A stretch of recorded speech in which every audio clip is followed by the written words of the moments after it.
제16장 구원받은 페르시아 여인. 필자가 소년 시절에 읽은 책 중에 알라딘과 마술램프, 알리바바와 40인의 도적이라는 책이 지금도 어렴풋이 기억에 남는다. 지금 생각하면 그 책들은 우리나라 전래동화나 우화집에 불과한데 심청전이나 견우와 직녀 또는 흥부와 놀부 등과 같은 수준이다. 그때는 그 책들이 모슬렘 교도들이 사는 나라에서 지어낸 책이라는 사실을 몰랐고 또한 그들의 종교가 어떤 종교인지도 몰랐다. 나중에 그리스도인이 되어 그 땅을 밟았을 때에야 비로소 그들의 종교가 어떻게 해서 탄생했으며 기독교와 어떤 관계에 있는지를 어렴풋이 알게 되었을 뿐이다. 모슬렘의 종주국인 사우디아라비아, 쿠웨이트, 요르단, 터키, 이집트 등에서 겪어본 모슬렘 문화는 사람들을 우매하게 만들며 과격분자로 만든다. 코란이 아니면 칼을 받으라는 그들의 외침이 지금도 지구 곳곳에서 자살폭탄 테러라는 방법으로 사람들의 가슴을 섬뜩하게 만들고 있다. 필자가 그들 나라에 있을 때에는 구원만 받았지 구령의 중요성이나 구령하는 방법을 전혀 몰랐기에 그들에게 복음을 전해본 적이 한 번도 없었다. 다만 그들이 호전적이고 극단적인 데다가 기독교도들에게 적대적이라는 사실을 알게 된 후 그렇다면 너희들은 우린 편이 아니야 라는 정도로 선을 긋고 지냈을 뿐이다. 그러다가 그들의 잔혹성을 하나둘씩 알아가면서 그때부터 자신도 모르게 그들을 경멸하게 되었고 그들을 싫어하게 되었다. 그 후 진리의 지식을 조금씩 알아가면서 구령의 중요성을 알고 난 후에는 그들도 구원받아야 할 불쌍한 죄인임에 틀림없으니 그들에게도 복음이 전해져야 한다는 그 사실을 부인할 수 없게 되었다. 필자가 이곳 토론토에서 여러 나라 사람들에게 복음을 전한 결과 열매도 있었지만 얼마 전에는 아주 특별한 경험을 하게 되었다. 아파트에 무엇인가를 설치하는 일을 하기 위해 들어간 집은 젊은 페르시아 여인이 사는 집이었다.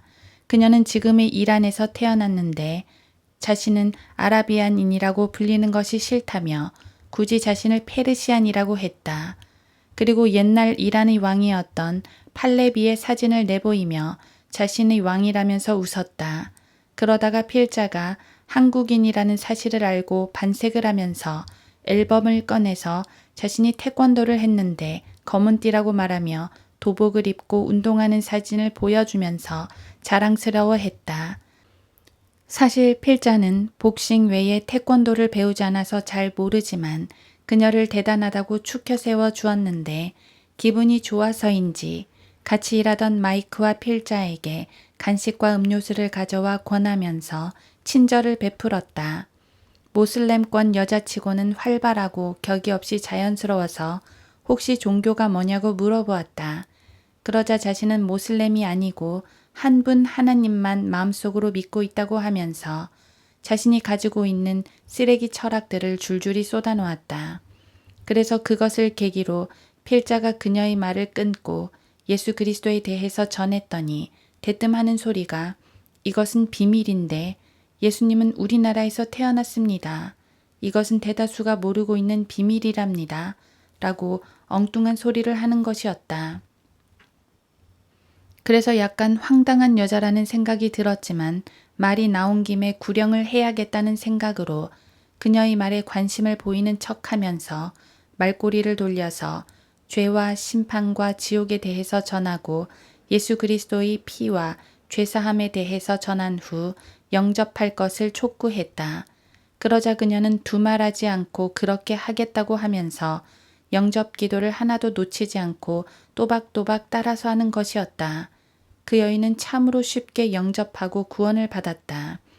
복음을 전하다 보면 어떤 사람들은 이리 재고 저리 재다가 구원을 못 받는다고 말하자 자신도 그렇게 생각한다면서 무척이나 기뻐하면서 감사하다는 말을 몇 번이나 되풀이했다.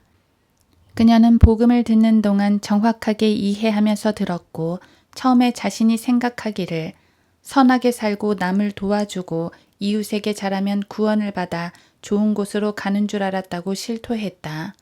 그래서 물론 사람이라면 착하게 살아야겠지만 그리스도인이 선행을 하고 구제를 하는 것은 하나님의 자녀가 되었기에 감사하고 순종하기 위해서 하는 것이지 하나님의 자녀가 되기 위해서 하는 것이 아니라고 설명하자 그녀는 손뼉을 치면서 이제야 알겠다면서 그 말이 맞다고 하면서 속 시원해했다.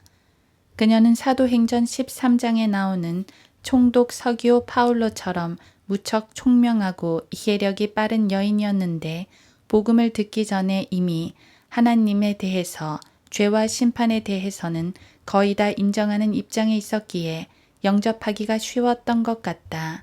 그런데 옆에서 같이 일하던 마이크는 복음을 그 여인에게 전하자 드디어 또 시작되었군 하면서 자리를 비켜주었다.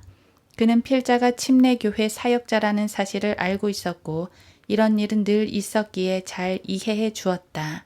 그래서 더 자연스럽게 그녀에게 구원의 복음을 전할 수 있었던 것이다. 그녀가 주님을 영접한 후 이제는 자매라고 부르겠다고 하자 좋아하면서 환하게 웃었다. 카톨릭 교도인 마이크는 그 전날 필자와 영접 기도를 했는데 필자와 만나서 일한 지 5개월 동안 구원받았다고 속이고 있었던 형제였다.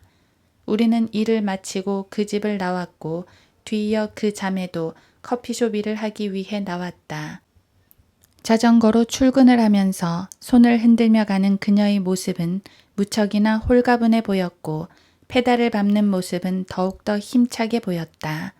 하나님께서 그 자매를 선하게 인도해 주시기를.